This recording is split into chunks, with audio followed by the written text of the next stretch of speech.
Hello, my name is Alyssa Kidder, and I'm going to be discussing my personal journey through intimate relationships. We all have our own stories made up of past experiences and relationships that make us into who we are today. My journey is a complicated one that's presented challenges for me for my future. However, through this course, I've been able to identify strengths and weaknesses within my interpersonal communication that I believe will ultimately be able to help me maintain healthy, intimate relationships. That's my overarching goal for this class. I know that may sound kind of obvious, but maintaining healthy, intimate relationships has always been a challenge for me.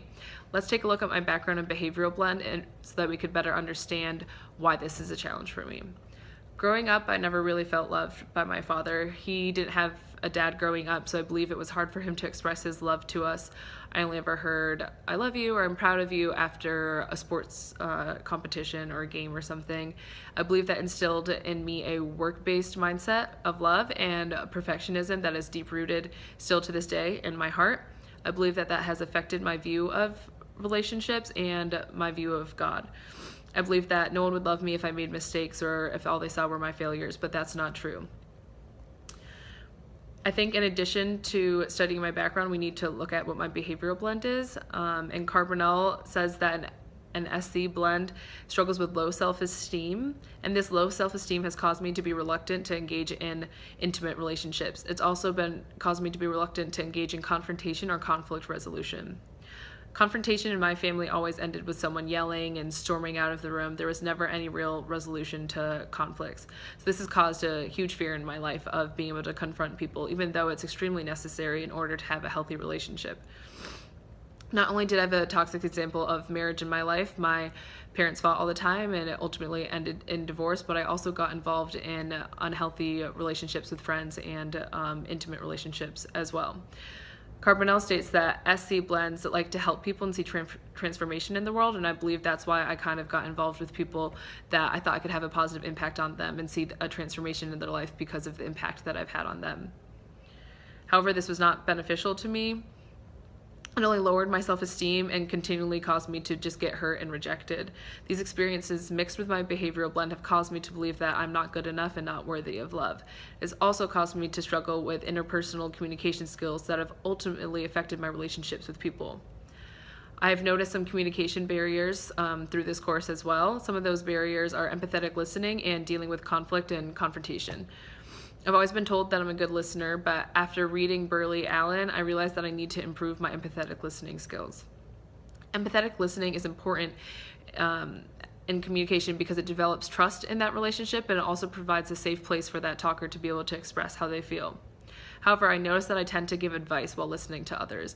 You would think that this is okay, but it can actually be detrimental to a relationship. Burley Allen believes that, honestly, sometimes the best thing we can do as a listener is just keep our mouth shut. I feel like this could be an easy adjustment for me. However, confrontation is going to be a lot more difficult for me to master. This has been something I've struggled with since I was a child, and I've been trying to fix it for years. Peterson and Stewart helped me understand why I'm bad at confrontation and what I can do in order to improve it. Stewart explains how our identities feel attacked in difficult conversations. As soon as I heard this, I realized why it's something I've struggled with for so long. Stewart states that our anxiety results not just from having to face the other person, but from having to face ourselves. This is so true for me. I totally fear difficult conversations because I already struggle with perfectionism and low self-esteem. So when someone confronts me, my identity feels attacked. I feel like they're attacking my integrity and my character. However, this is obviously not the case. Confrontation is necessary in healthy relationships. I need to build my identity in Christ so that I know that I'm worthy of love, and it's okay to make mistakes. Once I understand this, then I'll be able to handle confrontation better. Stewart suggests that thinking clearly and honestly about who you are will reduce anxiety in those difficult conversations and ultimately strengthen the foundation after that conversation. Furthermore, Peterson describes a thud as a sinking feeling in our stomach when someone attacks us. I experience this almost every time someone tries to confront me with something. This thud can distract us from the conversation at hand because we're so focused on our own feelings of inadequacy that we can't focus on the feelings that the talker is trying to express to us.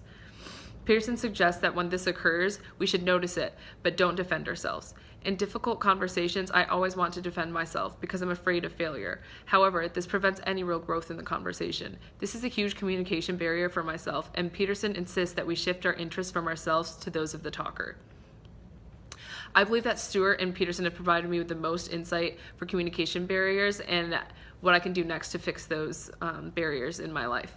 However, I've also discovered some peer-reviewed journal articles that help with confrontation, low self-esteem, and relationship building. According to an article by Arslan, Harmada, and Yuslu, having high self-esteem can help with confrontation, expressing emotions, and self-disclosure. I've noticed that when I have more confidence in myself, that I can handle conflict better. Maintaining a high self-esteem is extremely beneficial for my interpersonal communication skills. Not only will communication skills increase, but according to that same article, overall life satisfaction will increase as well. In another article, Overton and Lowry found that conflict resolution training produced positive results in teamwork, productivity, and overall satisfaction in the office. They explain how important conflict resolution is in the workplace, but I believe it's just as important in intimate relationships. When conflict is left unresolved, I've noticed that I'm more sensitive and may respond in a passive-aggressive way. Conflict resolution is scary, but it's necessary in order for the relationship to thrive. Without it, they'll crumble. I've experienced that firsthand by witnessing my parents' divorce by having unresolved conflict for years.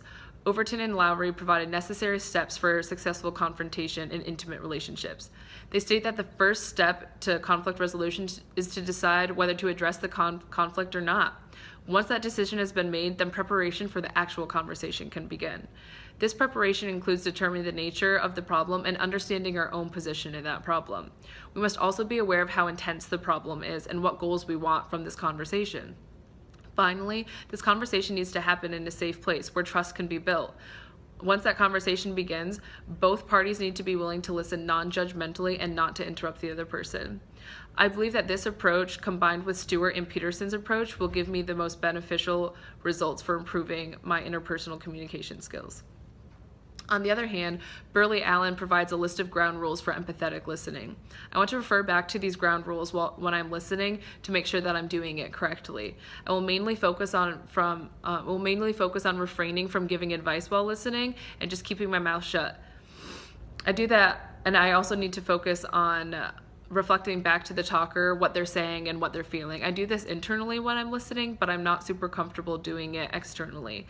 That's something with practice that will hopefully be able to improve.